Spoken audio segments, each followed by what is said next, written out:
Simón, para el oro 20 de Juárez, es para ustedes. Una vez, un vato loco. Hey guys, before we start this week's episode, we just wanted to let you know that this Friday, we're teaming up with the Final Exam Horror Trivia Twitter page and to celebrate the release of The Last Ones, my zombie film.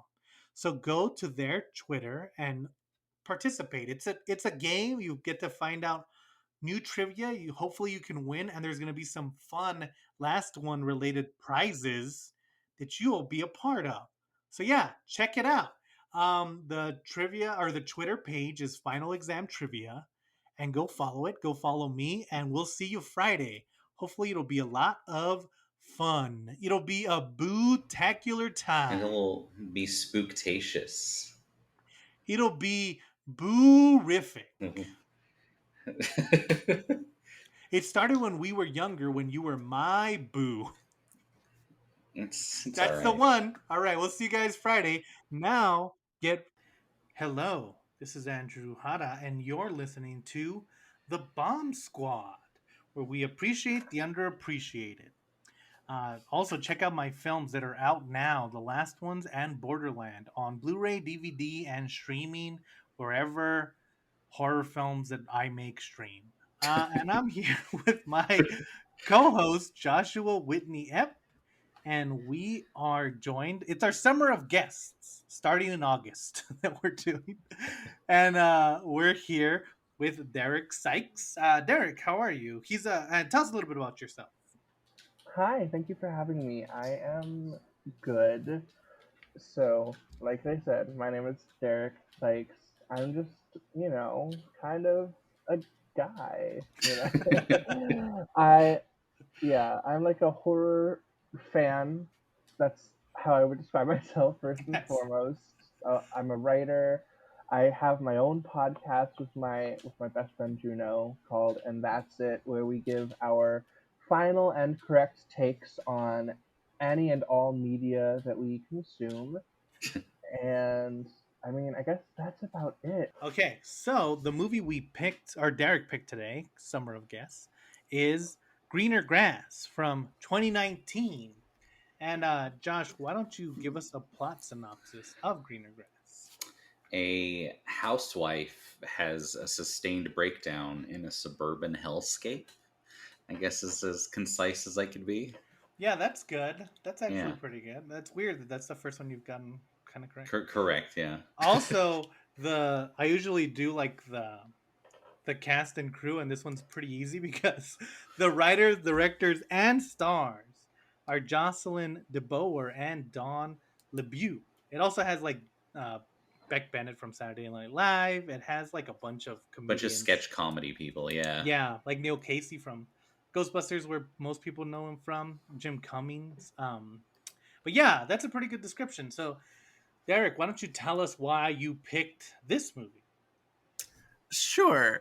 Well, I feel like this one is definitely, I don't know if it's underappreciated so much as just underseen.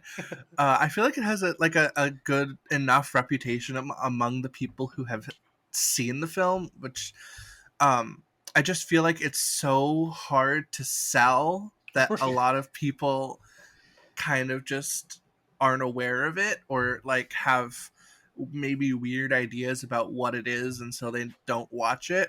I don't know if it still is, but it was on Shudder for a while. So if you don't have Hulu right now, so yeah. Oh yeah. Yeah. That's what I watched yesterday. But because it's not really like, even most kind of genre-defying films still kind of neatly fit into like a genre or two, but this movie really kind of defies all expectations about what you think it's going to be from minute to minute. Right. So I just really love how the audacity of this movie, I think, is so cute. Lisa, do you want her? Are you sure? Take her. She's yours now. Thank you so much. Enjoy.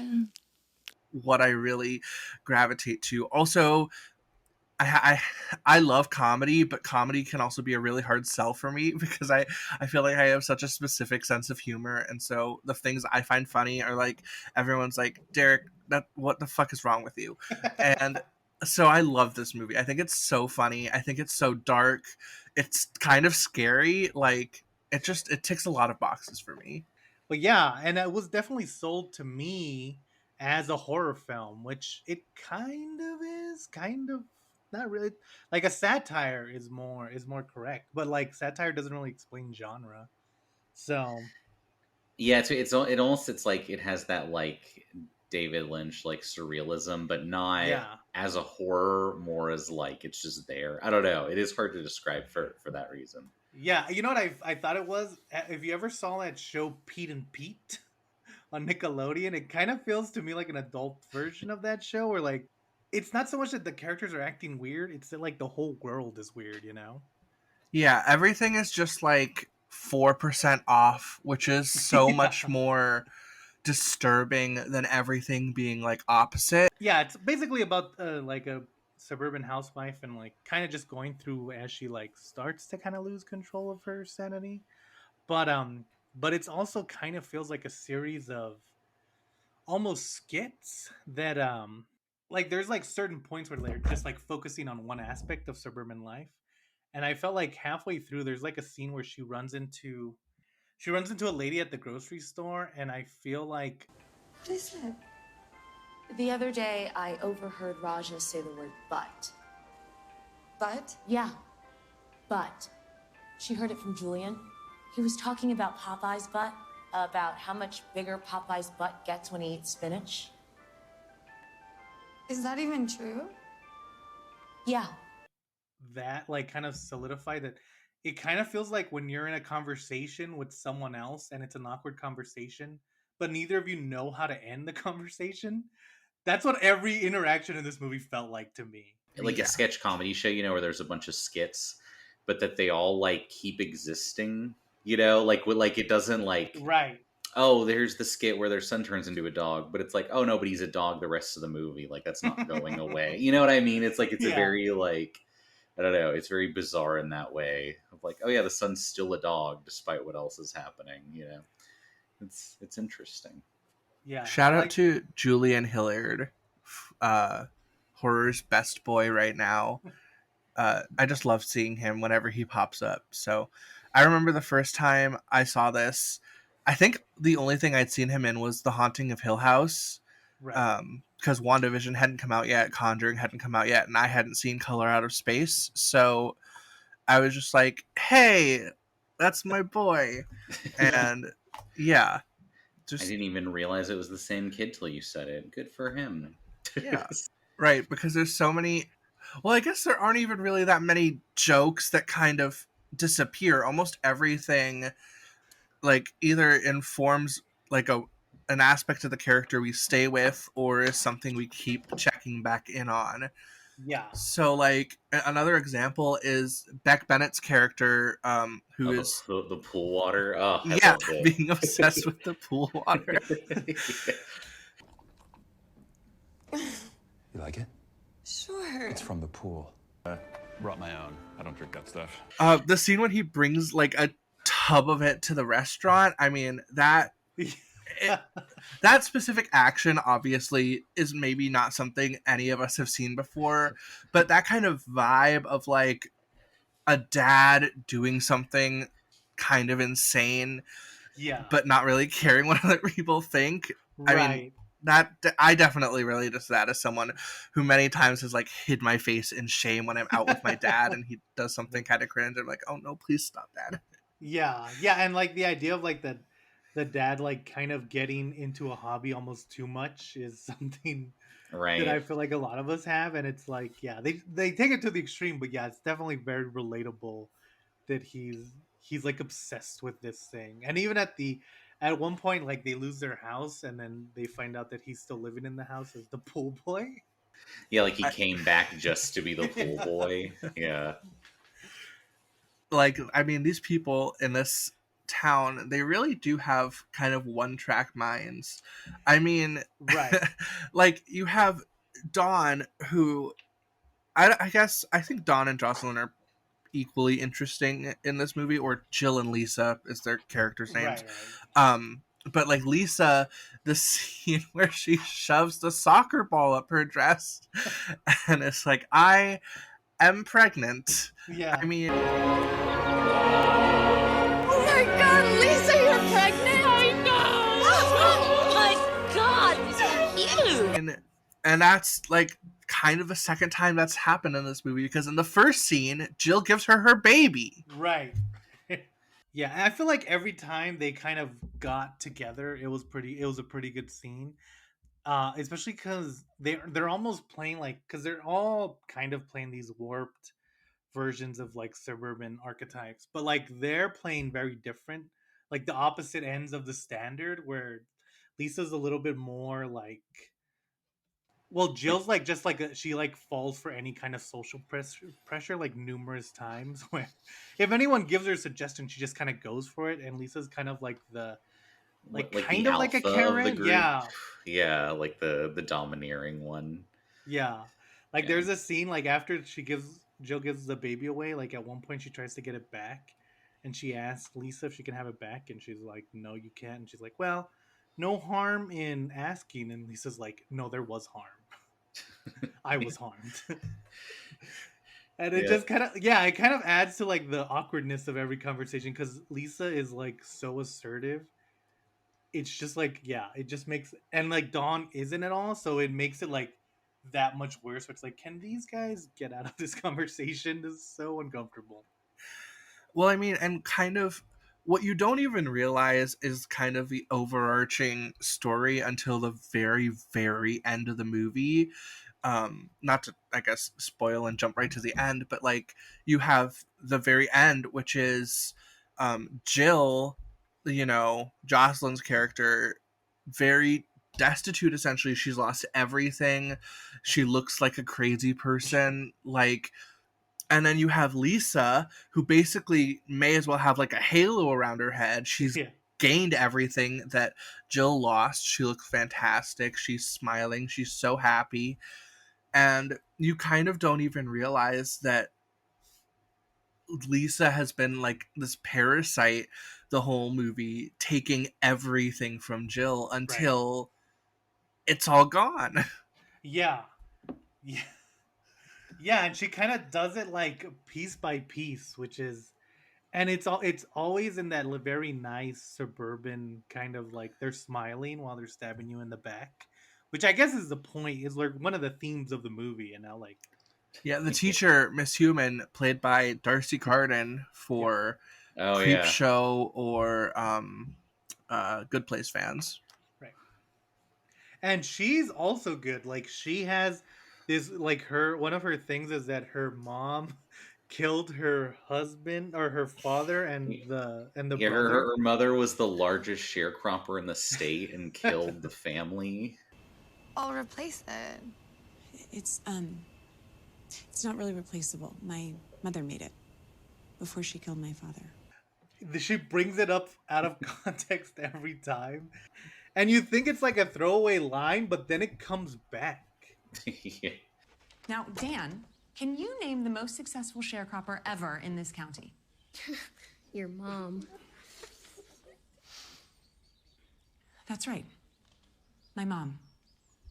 Denise Human. Denise Human was a woman, killed many men, killed my brother and my sister too. Yeah, they have like a song about it. Yeah. She also has one of those jokes that I appreciated because you could almost work the joke back, because the assignment in class is to it's how people died on the Pioneer, like the Oregon Trail, and then you're supposed to fill in the names of your family members. Kind of how the whole movie feels. Yeah. Oh yeah, they have this scene where the yoga teacher's been murdered, and so the other one comes in like she's the substitute showing a movie to the class. Yeah. You know what, that scene, it took me a while to realize what the joke was, but once you do, you're like, oh, that's right. 'Cause it's so like it's such a like okay, this makes sense if you think about it. But like for a while, I was like, why are they showing a video? Why wouldn't they just leave? I was like, oh, that's right. That's what the joke Yeah. is. Yeah.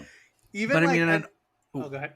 I was just gonna say, even in because the yoga teacher being murdered is one of the first things we learn in the Right. whole movie. It's in the first scene at the soccer game, and there's that kind of like, it's actually, this specific exchange reminds me a lot of like a line from Scary Movie, not a specific one, just something that could be in a scary movie. Yeah.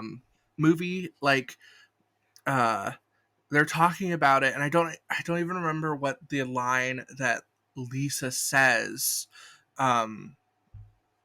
but she says something, and then Jill's like, "Oh no!" And then Lisa's like, "Oh, did you know her?"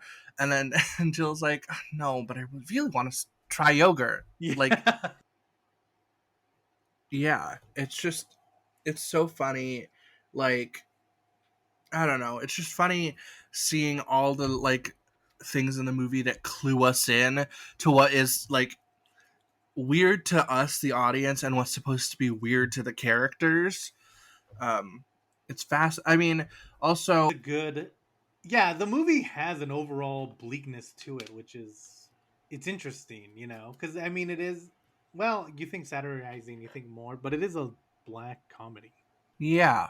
I mean, black comedy, dark comedy, either of those terms feel like the best descriptors Right. for it, but even then I feel like that doesn't encompass, like, again, like the cues from horror movies it takes, kind of the cues even from visual art that this movie takes in terms of aesthetic. And like, in terms of story, like, we have a lot of movies about like housewives losing their minds in their situation and needing to leave, but most of them, like, there's a realism to them, and Yeah. it's not that like the town is like, there's this surreal kind of insidious quality to the town. It's more that it's like this bland insidious quality that, like, it's just And you also find out in the very last scene they play soccer on the graves of the dead or something like that. So there's almost like this, like, this cursed aspect to it, you know? Yeah, it keeps getting like, yeah, at the end it gets real, like it kind of opens all the floodgates with bringing the like yoga killer back and stuff. But yeah, it definitely gets that. And I think, you know, it's another thing where it's playing on those themes of there is like the sinister weirdness to just being like kind of not caring about anything, but like you're very specific like thing in front of you, you know, whether it's the pool water or like your family dynamic or stuff like that. It the whole movie has that kind of like brush off mentality of like rich.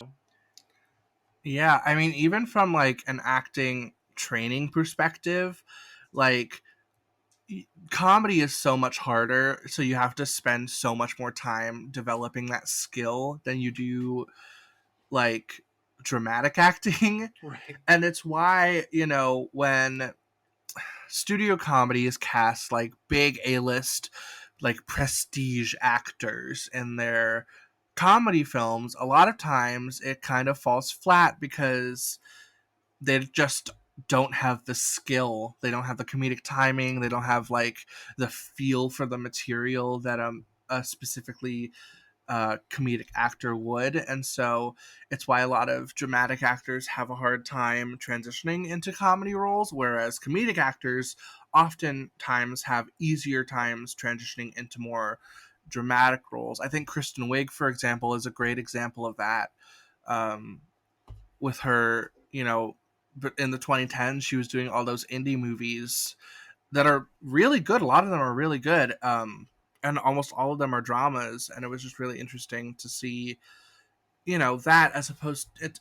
I guess I can't off the top of my head think of one specific actor who was known for dramas and then kind of failed to move over into comedy. It just feels like it's most of them that try. Funny when John Hamm shows up.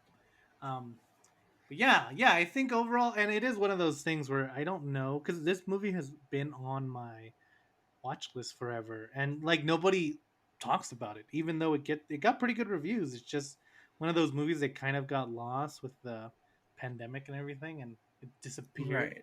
But I But I mean, definitely, also, how do you tell people about this movie? yeah, Like, what do you tell people who are thinking of watching it? Like, like you're never really like bored because it's constantly like evolving almost while you're watching it.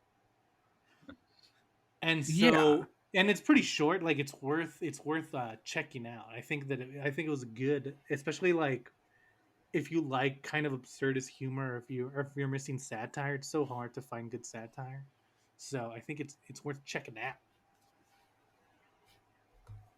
yeah, I agree. I honestly hope people do start checking out this movie because I think there's a lot to Yeah. appreciate here. And also, I don't know, I hope a lot of screenwriters watch this movie and hopefully feel some shackles taken off of them in terms of what they feel like they are restricted to in terms of writing. Because as this movie proves, like, you can just do that weird thing that you're thinking of doing in your movie. Just sync it up. And, Yeah. maybe it works, maybe it doesn't, but at least you did it. Like, Yeah, yeah, yeah. I feel like that's a good thing to bring up, because I feel like there's a lot of screenwriters who are like, they're so they so don't want to make a mistake that they kind of put themselves in a box, and it's like, no, you can make Borderland out on Blu-ray right now, and just throw whatever you want at the screen, and not all it's gonna work, but some of it does. Like this, a lot of it works, and there's like, but like they just keep throwing stuff at the screen until you end up with like this this new art piece of a bunch of different pieces thrown together. Yeah, it was good. So, Derek, do you have any last thoughts on greener grass? I mean, basically just what I just said. Check it out, guys, because I really fuck with this movie, and I wish more people would watch it. Coolio. And then yeah, you talked about the podcast. We'll link to it when we post these stuff. Do you want to tell people what your podcast like? Is it a specific theme or Sure. So our podcast is we do, I guess, kind of themed seasons. Our first season wasn't themed, but moving forward they all have been. So we did a season of werewolf movies, and we're just, I don't know when it's coming out, but as of recording we're just wrapping up our Friday the 13th and Nightmare on Elm Street season. We're going into a season all about movies from our childhood, and then we're covering Saw. Like, so we just kind of like to talk about everything, mostly horror, but not exclusively. We've done a couple superhero movies.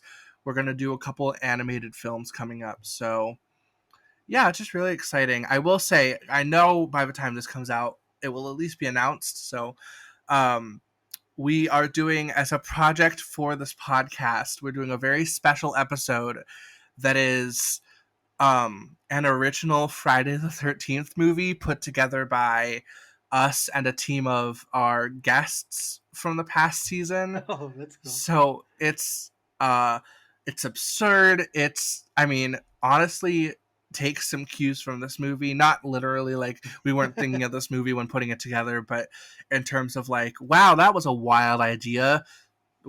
So yeah, look out for our original Friday the 13th movie called Friday the 13th Resolution, coming maybe already out when this drops. I don't know.